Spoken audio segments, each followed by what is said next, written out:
Hi students, welcome back. ഇന്ന് നമ്മൾ ഇവിടെ ഡിസ്കസ് ചെയ്യുന്നത് വേവ് ഒപ്റ്റിക്സ് എന്ന ചാപ്റ്ററിലെ പ്രീവിയസ് ഇയേഴ്സ് ക്വസ്റ്റ്യൻസ് ആണ്. കഴിഞ്ഞ ക്ലാസ്സിൽ നമ്മൾ കുറച്ച് ക്വസ്റ്റ്യൻസ് ഡിസ്കസ് ചെയ്തിരുന്നു. അതിന്റെ ബാക്കി ക്വസ്റ്റ്യൻസ് നമുക്ക് ഇന്ന് ചെയ്യാം. ഓക്കെ, അപ്പൊ ഇന്ന് നമ്മുടെ ഫസ്റ്റ് ക്വസ്റ്റ്യൻ ഏതാണെന്ന് നമുക്കൊന്ന് നോക്കാം. First question, light waves from two coherent sources having intensities I and 2I cross each other at a point with a phase difference of 60 degree. What is the resultant intensity at a point? Resultant intensity എത്രയാണെന്നാണ് നമ്മളോട് ചോദിച്ചിരിക്കുന്നത്. Okay, അപ്പൊ നമുക്ക് അറിയാവുന്നതാണ് intensity എന്ന് പറയുന്നത് അല്ലെ. Intensity നമ്മൾ എഴുതുമ്പോൾ എങ്ങനെ വരും? സ്ക്വയർ ഓഫ് ദി ആംപ്ലിറ്റ്യൂഡ് ആണ്. അപ്പൊ മാക്സിമം ഇന്റൻസിറ്റി ആണെങ്കിൽ A1 plus A2 the whole square ആണ് എന്നൊക്കെ നമ്മൾ പഠിച്ചിട്ടുണ്ട് അല്ലെ. അപ്പൊ രണ്ടെണ്ണം ഇന്റർഫിയർ ചെയ്യാണ്, cross each other with a phase difference തന്നിട്ടുണ്ട്. അപ്പൊ നമുക്ക് ഇങ്ങനെ എടുക്കാൻ രണ്ടെണ്ണത്തിന്റെ ഫസ്റ്റിന്റെ ആംപ്ലിറ്റ്യൂഡ് A1 ആണെന്ന് എടുത്തു, സെക്കൻഡ് വണ്ണിന്റെ ആംപ്ലിറ്റ്യൂഡ് A2 ആണെന്ന് എടുത്തു. അപ്പൊ ഇന്റൻസിറ്റി കണ്ടുപിടിക്കാൻ എന്ത് ചെയ്യണം? സ്ക്വയർ ചെയ്യണമെന്ന് നമുക്കറിയാം. A1 plus A2 the whole square എന്ന് പറയുമ്പോൾ എന്ത് വരും? A plus B the whole square പോലെ തന്നെ നമുക്ക് പറയാം. അപ്പൊ എന്തായിട്ട് വന്നു? A1 square plus 2A1 A2 2A1 A2 plus എന്തായിട്ട് എഴുതാം? A2 square. ഇത് എങ്ങനെയാണെങ്കിലാണ് ഈ ഇക്വേഷൻ നമുക്ക് എഴുതാൻ പറ്റുക? എക്കും A1നും A2നും ഇടയ്ക്ക് ഫേസ് ഡിഫറൻസ് ഇല്ലെങ്കിൽ നമുക്ക് എങ്ങനെ എഴുതാം? ഈ രീതിയിലുള്ള എക്സ്പാൻഷൻ പോസിബിൾ ആണ്. ഓക്കെ, പക്ഷെ ഇവിടെ രണ്ടെണ്ണത്തിനും ഇടയിൽ അല്ലെ, രണ്ട് വേവ്സിനും ഇടയിൽ ഒരു ഫേസ് ഡിഫറൻസ് ഉണ്ട്. അതുകൊണ്ട് നമ്മളൊരു സ്ലൈറ്റ് ചേഞ്ച് നമ്മൾ വരുത്താണ്. That is equal to, actually നമ്മുടെ A1 plus A2 the whole square എന്ന് പറയുന്ന ഇക്വേഷനിൽ 2A1 dot AB ഡോട്ട് ആവുമ്പോൾ അവിടെ എന്ത് വരും? കോസ് കോമ്പണന്റ് ഉണ്ട് അല്ലെ. അപ്പൊ അവിടെ ഫേസ് വരുന്നുണ്ട്. അപ്പൊ എങ്ങനെയായിട്ട് എഴുതാം? A1 square plus A2 square plus എന്തെഴുതാം? 2A1 A2 കോസ് അല്ലെ. ഡോട്ട് പ്രൊഡക്റ്റ് വരുമ്പോ കോസ് അല്ലേ വരിക? അപ്പൊ കോസ് തീറ്റ എന്നുള്ള കേസ് ആയിട്ട് എടുക്കാം. ഓക്കെ ആണല്ലോ. A1 സ്ക്വയർ എന്ന് പറയുമ്പോൾ നമുക്ക് എങ്ങനെയായിട്ട് എടുക്കാം? A1 square is equal to നമുക്ക് I1 എടുക്കാം. A2 സ്ക്വയർ എന്ന് പറയുമ്പോൾ നമുക്ക് അതിനെ എന്തായിട്ട് എടുക്കാം? I2 എന്ന് എടുക്കാം അല്ലെ. പ്ലസ് 2 ഇൻറ്റു A1 എന്ന് പറയുമ്പോഴത്തേക്കും A1 സ്ക്വയർ ആണ് എന്തെന്ന് പറയാ? I1 എന്ന് വന്നിരിക്കുന്നത്. അപ്പൊ A1 എടുക്കുമ്പോൾ എന്ത് വരും? റൂട്ട് I1 എന്ന് എടുക്കാം. Root I1. A2 ആകുമ്പോ ഇപ്പൊ എത്ര വരും? Root I2 into cos theta എന്ന് എഴുതാം. ഓക്കെ, ഇന്റൻസിറ്റി I1 എന്ന് പറയുന്നത് എത്രയാണ്? I ആണ്. ഫസ്റ്റ് ഇന്റൻസിറ്റി I ആണെന്ന് തന്നിട്ടുണ്ട്. അപ്പൊ I പ്ലസ് I2 എന്ന് പറയുമ്പോൾ ഇവിടെ എത്രയായിട്ട് എടുക്കാം? 2I എന്ന് എടുക്കാം. 2I plus 2 into root of root I1 root I2 എന്ന് പറയുമ്പോൾ റൂട്ട് ഓഫ് എന്ന് എടുക്കാം. റൂട്ട് ഓഫ് I1 I2 അല്ലെ. I1 I2 കോസ് തീറ്റയാണ്. അപ്പൊ I1നെ I എന്ന് എടുത്തു. I2നെ നമുക്ക് എങ്ങനെ എടുക്കാം? 2I എന്ന് കൊടുക്കാം. 2I ഇൻറ്റു കോസ് എത്ര വരും? 60. ഓക്കെ, അപ്പൊ I പ്ലസ് 2I എന്നുള്ളത് നമുക്ക് എന്തായിട്ട് എടുക്കാം? 3I എന്ന് എടുക്കാം. 3I plus 2 into I square എന്ന് കിട്ടും. I സ്ക്വയറിൽ I നെ പുറത്തേക്ക് എടുത്താൽ 2I ഇൻറ്റു ഇവിടെ എത്ര വരും? റൂട്ട് അല്ലെ, റൂട്ടിനുള്ളിലുള്ള റൂട്ട് 2 ആണ്. അപ്പൊ റൂട്ട് 2 ഇൻറ്റു കോസ് 60 എത്രയാണ്? 1/2 ആണ്. അപ്പൊ ഈ 2ഉം ഈ 2ഉം ക്യാൻസൽ ആയി പോയി. ബാക്കി ഇനി എന്തായിട്ടാ വരിക? That is equal to 3I plus root 2I എന്ന് കിട്ടി അല്ലെ. അപ്പൊ നമുക്ക് ഇങ്ങനെ എടുക്കാം. 3I പ്ലസ് റൂട്ട് 2ന്റെ വാല്യൂ നമുക്കറിയാം 1.414 ആണ് അല്ലെ. I എന്ന് എടുത്തു. അപ്പൊ ഇത് രണ്ടും കൂടെ ആഡ് ചെയ്താൽ എത്ര വരാം? 3I പ്ലസ് 1 എത്ര വരും? 4I എന്ന് വരും അല്ലെ. 4I ആണ്. 4I എന്നുണ്ട്. അപ്പൊ 4.4 എന്ന് എഴുതാം. ഓക്കെ, അപ്പോ 4.4I എന്ന് എഴുതാം. ഓക്കെ ആണല്ലോ. അപ്പൊ എത്ര കിട്ടി? Intensity of the resultant wave, റിസൾട്ടന്റിന്റെ ഇന്റൻസിറ്റി എത്ര വരും? 4.4I എന്ന് കിട്ടി. ഓക്കെ, അപ്പൊ രണ്ട് എന്ത് വരും? രണ്ടിന്റെയും ആംപ്ലിറ്റ്യൂഡ് നമുക്കറിയാം A1 ഉം A2 ആണെങ്കിൽ A1 plus A2 the whole square എന്നാണ് നമ്മൾ പഠിച്ചിരിക്കുന്നത് അല്ലെ. അപ്പൊ അതിനെ expansion A plus B the whole square വെച്ച് ചെയ്യുമ്പോൾ ഇങ്ങനെയാണ്. നമ്മൾ സാധാരണ പഠിച്ചിട്ടുള്ള A plus B the whole square എന്ന് പറയുമ്പോൾ എക്കും ബിക്കും ഇടയ്ക്ക് ഫേസ് ആംഗിൾ ഇല്ല, ഫേസ് ആംഗിൾ 0 ആണ്. ഓക്കെ, പക്ഷെ ഇവിടെ നമുക്ക് ഫേസ് ആംഗിൾ തന്നിട്ടുണ്ട്. അപ്പൊ അതുകൊണ്ട് 2A1 dot AB A2 ആണ് അല്ലെ. അതിന് നമുക്ക് എങ്ങനെ എഴുതാം? 2AB cos theta എന്ന് എടുക്കാം. ഓക്കെ, അപ്പൊ ആ ഇക്വേഷൻ ഒന്ന് പഠിച്ചു വെക്കുക. ഇനി A1 സ്ക്വയറിന് നമുക്ക് I1 എന്ന് കൊടുക്കാം, A2 സ്ക്വയറിന് I2 എന്ന് കൊടുക്കാം, എന്നിട്ട് കാര്യങ്ങൾ എഴുതാം. ഓക്കെ ആണല്ലോ. അപ്പൊ റിസൾട്ടന്റ് ഇന്റൻസിറ്റിയുടെ ഇക്വേഷൻ ആവും. റൂട്ട് ഒക്കെ എടുക്കുമ്പോൾ ഒന്ന് ശ്രദ്ധിച്ചെടുക്കാം. cos 60യുടെ വാല്യൂ നമുക്ക് അറിയാവുന്നതാണ് അല്ലെ. സബ്സ്റ്റിറ്റ്യൂട്ട് ചെയ്ത് കഴിഞ്ഞാൽ നമുക്ക് എന്ത് വന്നു? 4.4 I എന്ന് നമുക്ക് കിട്ടി. ക്ലിയർ ആണല്ലോ.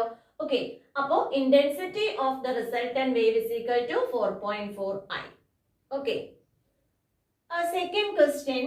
In a Young's double slit experiment, 1 millimeter slit separation produces a bandwidth of 0.6 millimeter. അല്ലെ, Young's double slit experiment ആണെന്ന് നമുക്കറിയാം. 1 millimeter slit ആണ്. സ്ലിറ്റിന്റെ ഇടയ്ക്കുള്ള ഡിസ്റ്റൻസ് ഏതാണ്? സ്മോൾ d ആണ്. Small d is equal to 1 millimeter ആണെങ്കിൽ അത് പ്രൊഡ്യൂസ് ചെയ്യുന്ന ബാൻഡ് വിഡ്ത്ത് ബീറ്റയാണ്. ബാൻഡ് വിഡ്ത്ത് എത്രയാണ്? 0.6 millimeter ആണ്. ഓക്കെ, അത് നമുക്ക് ക്വസ്റ്റ്യനിൽ തന്നിട്ടുണ്ട്. On A screen placed at A distance away from the slit. സ്ലിറ്റിൽ നിന്ന് ഒരു പെർട്ടിക്കുലർ ഡിസ്റ്റൻസ് അകലത്തിൽ വെച്ചിട്ടുള്ള സ്ക്രീനിൽ പ്രൊഡ്യൂസ് ചെയ്യുന്ന ബാൻഡ് വിഡ്ത്ത് നമുക്ക് തന്നിട്ടുണ്ട്. ഓക്കെ ആണല്ലോ. ഇനി when the screen is moved away from the slit through 0.25 meter, screen വീണ്ടും മൂവ് ചെയ്യാണ്. അപ്പൊ ഇനിഷ്യലി സ്ക്രീൻ എത്രയായിട്ട് എടുത്തു? D ആണ്. ഓക്കെ, രണ്ടാമത്തെ കേസിൽ D എത്രയായിട്ട് എടുക്കാം? D plus 0.25 meter എന്ന് എടുക്കാം അല്ലെ. ഡിയോട് കൂടി 0.25 meter എന്ത് ചെയ്തു? നമ്മൾ കൂടുതൽ എടുത്തു. Okay, the bandwidth becomes 0.75. ഇവിടെ പ്രൊഡ്യൂസ് ചെയ്യുന്ന ബാൻഡ്വിഡ്ത്ത് എത്രയാണ്? 0.75 ആണ്. ഓക്കെ, 0.75 millimeter ആണ്. ഓക്കെ, millimeter ആണ്.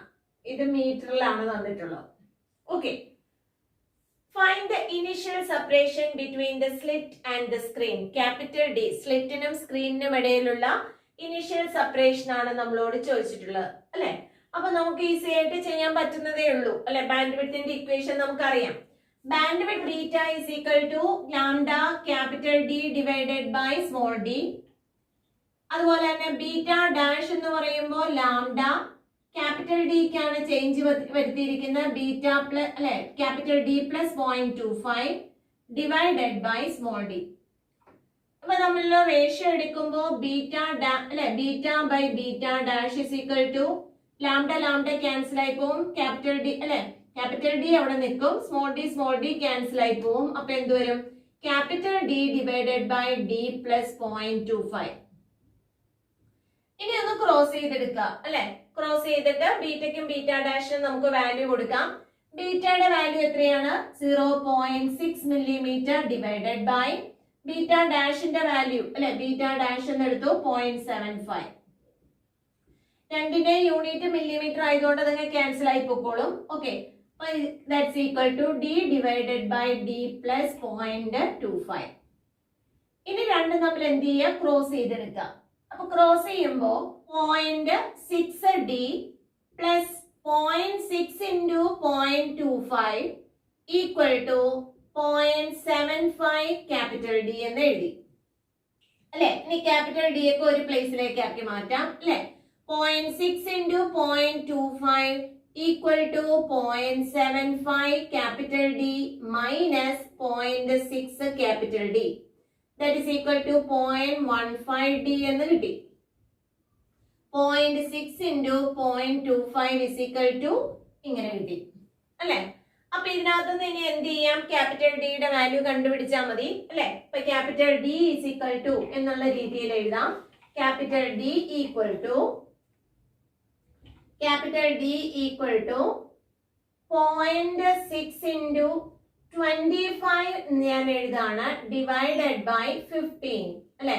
രണ്ട് എന്തെങ്കിലും ഇവിടെ 0.15 ആണ്, ഇവിടെ 0.25 ആണ്. അപ്പൊ ആ പോയിന്റ്സ് ഒക്കെ പൊക്കോളും. അപ്പൊ 0.6 into 25 ഡിവൈഡ് ബൈ 15 എന്നുള്ള രീതിയിൽ എഴുതി. ഇനി എന്ത് ചെയ്യാണ്? 5 വെച്ച് ഞാൻ കട്ട് ചെയ്യാണ്. അപ്പൊ 3 ടൈംസ്, ഇവിടെ 5 വെച്ചിട്ട് 5 ടൈംസ് അല്ലെ. അപ്പൊ ഇങ്ങോട്ട് വന്നു, എത്ര ടൈംസ് വന്നു? 2 ടൈംസ് വന്നു. ദാറ്റ് ഈസ് ഈക്വൽ ടു എത്ര എഴുതാം? 5 into 2 is equal to 10 എന്ന് വരും അല്ലെ. 5 into അപ്പൊ 0.2 into 5 ആണ് വരുന്നത്. അപ്പൊ അത് എത്രയായിട്ട് വരും? ദാറ്റ്സ് ഈക്വൽ ടു 1 എന്ന് കിട്ടി. ഓക്കെ, അപ്പൊ initial separation between the slit and the screen എത്രയായിട്ട് വന്നിരിക്കുന്ന? 1 എന്ന് കിട്ടി. ദാറ്റ് ഈസ് ഈക്വൽ ടു നമുക്ക് എന്തായിട്ട് എടുക്കാം? 1 മീറ്റർ എന്ന് എടുക്കാം അല്ലെ. ഓക്കെ ആണല്ലോ. ഇവിടെ മില്ലിമീറ്റർ ഒക്കെ ക്യാൻസൽ ആയി പോയില്ലേ. അപ്പൊ 0.25 മീറ്റർ ആണല്ലോ. ക്യാപിറ്റൽ ഡി എപ്പോഴും മീറ്ററിലാണ് വന്നിരിക്കുന്നത്. അപ്പൊ അതുകൊണ്ട് 1 മീറ്റർ ആയിട്ട് നമുക്ക് എടുക്കാം. ക്ലിയർ ആണല്ലോ അതെങ്ങനെയാ ചെയ്തിരിക്കുന്നതെന്ന്. ബീറ്റയുടെ വാല്യൂ അറിഞ്ഞിരിക്കാം. ഇനി ക്യാപിറ്റൽ ഡിക്ക് മാത്രമേ ചേഞ്ച് വരുത്തിയിട്ടുള്ളൂ. സ്ക്രീൻ കുറച്ചങ്ങ് മൂവ് ചെയ്തു, 0.25 മൂവ് ചെയ്തു എന്നാണ് പറഞ്ഞിരിക്കുന്നത്. Okay, next question. Sound waves do not exhibit. Sound wave exhibit ചെയ്യാത്തത് ഏതാണെന്നാണ് ചോദിച്ചിരിക്കുന്നത്. നമ്മൾ തിയറി പറഞ്ഞിട്ടുണ്ടായിരുന്നു. Light waves can be polarized, sound wave cannot be polarized. Sound waves എന്ന് പറഞ്ഞാൽ ലോങ്ജിറ്റ്യൂഡിനൽ വേവ്സ് ആണ്. ലോങ്ജിറ്റ്യൂഡിനൽ വേവ്സിനെ എന്ത് ചെയ്യാൻ പറ്റില്ല? പോളറൈസ് ചെയ്യാൻ പറ്റില്ല. അപ്പൊ ഇവിടെ എന്ത് വരും? Sound waves do not exhibit polarization. Okay, polarization.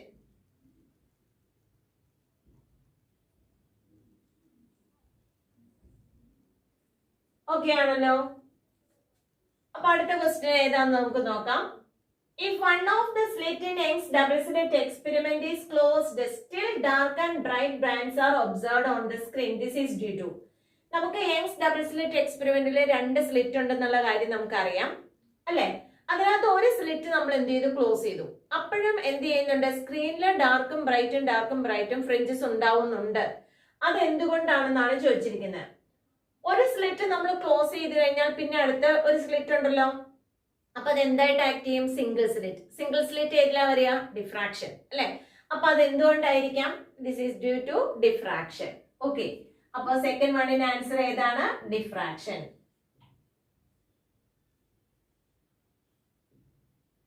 Okay ആണല്ലോ. ഓക്കെ, വീണ്ടും നമ്മളോട് ചോദിച്ചിരിക്കുന്ന ക്വസ്റ്റ്യൻ മാച്ച് ദ ഫോളോയിങ് ആണ്. മാച്ച് ദ ഫോളോയിങ്ങിൽ നമുക്ക് ഫസ്റ്റ് തന്നിരിക്കുന്ന തോമസ് യങ് എന്ന് പറയുമ്പോൾ യങ് നമ്മൾ കേട്ടിട്ടുണ്ട്. യങ്സ് ഡബിൾ സ്ലിറ്റ് അല്ലെ. യങ്സ് ഡബിൾ സ്ലിറ്റ് എക്സ്പെരിമെന്റ് ആണ്. യങ്സ് ഡബിൾ സ്ലിറ്റ് എക്സ്പെരിമെന്റ് ഇവിടെ ഏതുമായിട്ടാണ് എന്ത് ചെയ്യാം അല്ലെ റിലേറ്റ് ചെയ്തിരിക്കാൻ നോക്കാം. യങ്സ് ഡബിൾ സ്ലിറ്റ് എക്സ്പെരിമെന്റ് ഏതായിരുന്നു? ഇന്റർഫറൻസിന്റെ ആണ്. ഓക്കെ, അപ്പൊ ഇവിടെ ഏതാ വരിക? യങ്സ് ഡബിൾ സ്ലിറ്റ് ഇന്റർഫറൻസുമായിട്ട് ബേസ് ചെയ്തിട്ടുണ്ട്. ഓക്കെ, ഇന്റർഫറൻസ് കിട്ടണമെങ്കിൽ എന്ത് വേണം? കൊഹീറന്റ് സോഴ്സ് വേണം. ഇവിടുന്ന് നമുക്ക് ഇവിടെ എന്ത് ചെയ്യാം? കൊഹീറന്റ് എന്ന് നമുക്ക് മാർക്ക് ചെയ്തെടുക്കാലോ. ഓക്കെ, അപ്പൊ യങ്സ് ഡബിൾ സ്ലിറ്റ് എക്സ്പെരിമെന്റ് ഇന്റർഫറൻസിന് വേണ്ടിയിട്ടായിരുന്നു. ആ ഇന്റർഫറൻസ് എന്ന് പറയുന്നത് കൊഹീറന്റ് സോഴ്സ് ഉണ്ടെങ്കിലല്ലേ നടക്കുള്ളൂ. ഓക്കെ, അപ്പൊ കൊഹീറന്റ് സോഴ്സ്. ഓക്കെ ആണ്. അടുത്ത ക്വസ്റ്റ്യൻ നോക്കാം. ലോർഡ് റെയ്ലി അല്ലെ. ലോർഡ് റെയ്ലി സ്കാറ്ററിംഗ് എന്ന് പറഞ്ഞാൽ നമ്മൾ അതിന് മുന്നത്തെ ചാപ്റ്ററിൽ പഠിച്ചതാണ് അല്ലെ. റേ ഒപ്റ്റിക്സിൽ പഠിച്ചതാണ്. റെയ്ലീസ് ലോ ഓഫ് സ്കാറ്ററിംഗ് ആണ്. ഓക്കെ, അപ്പൊ റെയ്ലിനെ എങ്ങോട്ട് എടുക്കാം? സ്കാറ്ററിംഗിലേക്ക് എടുക്കാം. സ്കാറ്ററിംഗ് ഉണ്ടാവുന്ന വഴി നമുക്ക് ഉണ്ടാവുന്ന ഫിനോമിന ഏതാണെന്ന് നോക്കാം. ആസ്ട്രോണമി, കമ്മ്യൂണിക്കേഷൻ, മയോപ്പിയ, റെയിൻബോ അല്ലെ. റെയിൻബോ ആണ് സ്കാറ്ററിംഗ് മൂലം ഉണ്ടാവുന്നത്. ഓക്കെ, അപ്പൊ നമുക്ക് റെയിൻബോയിലേക്ക് കണക്ട് ചെയ്തു. ക്ലിയർ ആണല്ലോ. ഓക്കെ, ഇനി ചാൾസ് കെ കയോ നമുക്ക് കേട്ടിട്ടില്ല, അപ്പൊ അത് നിൽക്കട്ടെ. നമുക്ക് കേൾക്കാത്ത സാധനം നമ്മൾ എന്ത് ചെയ്യാം? പെൻഡിങ്ങിൽ വെക്കാം. ക്രിസ്റ്റ്യൻ ഡോപ്ലർ എന്ന് പറയുമ്പോൾ ഡോപ്ലർ എഫക്റ്റ് അല്ലെ. ഡോപ്ലർ എഫക്റ്റ് എന്ന് പറയുമ്പോൾ അവിടെ എന്തുണ്ടാവും? റെഡ് ഷിഫ്റ്റ് നമുക്ക് അറിയാവുന്നതാണ്. ഓക്കെ, റെഡ് ഷിഫ്റ്റ് എന്ന് പറയുന്നത് നമ്മൾ എന്ത് ചെയ്യും അല്ലെ? ഗാലക്സി അല്ലെങ്കിൽ ആസ്ട്രോണമിയിലാണ് നമ്മൾ കൂടുതൽ യൂസ് ചെയ്യുക. ഓക്കെ, ആസ്ട്രോണമിക്കൽ ടേം ആണ്. ഓക്കെ ആണല്ലോ. അപ്പൊ ഇനി വരുന്ന കേസ് നമുക്ക് നോക്കി. ചാൾസ് കെ കയോ എന്ന് പറയുന്നത് ഒപ്റ്റിക് ഫൈബറിനെ ബേസ് ചെയ്തിട്ടുള്ളതാണ്. ഓക്കെ, എന്തിനെ ബേസ് ചെയ്തിട്ടുള്ളതാണ്? ഒപ്റ്റിക് ഫൈബർ എന്ന് പറയുന്നത് എന്തിനു വേണ്ടിയിട്ടുള്ളതായിരുന്നു?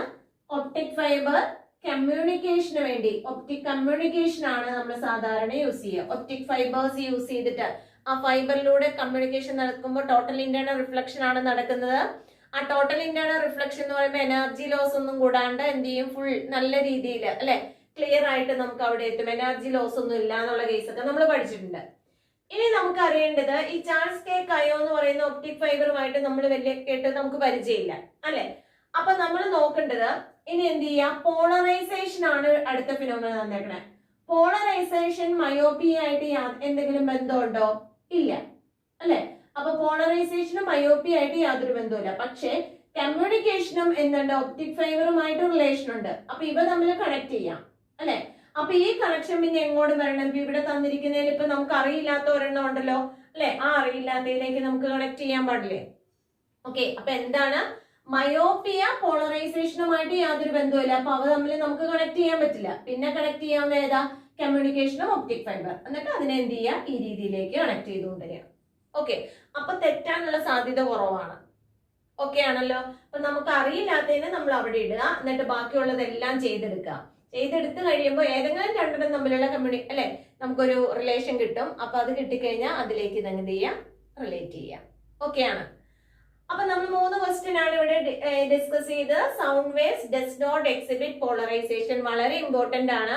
ലൈറ്റ് വേവ്സ് ട്രാൻസ്വേഴ്സ് വേവ്സ് ആണ്. ട്രാൻസ്വേഴ്സ് വേവ്സിനെ പോളറൈസേഷൻ ഉള്ളൂ, ലോങ്ജിറ്റ്യൂഡിനൽ വേവ്സിന് പോളറൈസേഷൻ ഇല്ല. സൗണ്ട് എന്ന് പറയുന്നത് ലോങ്ജിറ്റ്യൂഡിനൽ ആണ്, അപ്പൊ അതുകൊണ്ട് അത് പോളറൈസ് ചെയ്യില്ല.